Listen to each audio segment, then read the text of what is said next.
গত 2 জানুয়ারি 2026 তারিখ শুক্রবার বিকেল 3টায় সুন্দরবনের গোলকানন রিসোর্ট হতে কানরখাল সংলগ্ন এলাকায় কাঠের বোট যোগে ভ্রমণকালে 5 জন পর্যটক, একজন মাঝি এবং রিসোর্ট মালিক সহ 7 জন ব্যক্তিকে ডাকাত মাসুম মৃধার নেতৃত্বে একটি ডাকাত দল জিম্মি করে।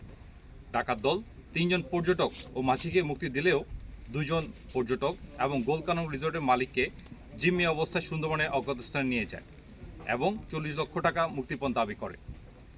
পরবর্তীতে রিসোর্ট কর্তৃপক্ষ বিষয়টি কোস্টগার্ডকে অবহিত করে।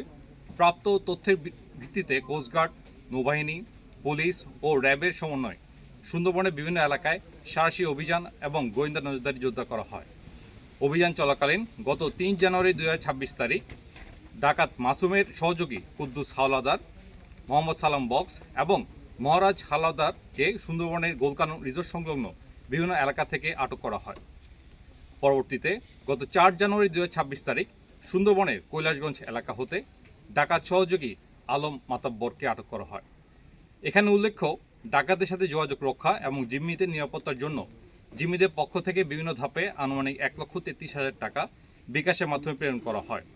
পরবর্তীতে খুলনা রূপসা থানাধীন পালেহাট এলাকা হতে গোয়েন্দা নজরদারি এবং ফিনান্সিয়াল ফুটপ্রিন্ট অনুসরণ করে বিকাশের মাধ্যমে মুক্তিপণের টাকা উত্তোলনকালে ডাকাত মাসুমের মা জয়নব বিবিকে বিকাশ ব্যবসায়ী অয়ন কুণ্ডুকে নগদ 81,400 টাকা সহ আটক করা হয়।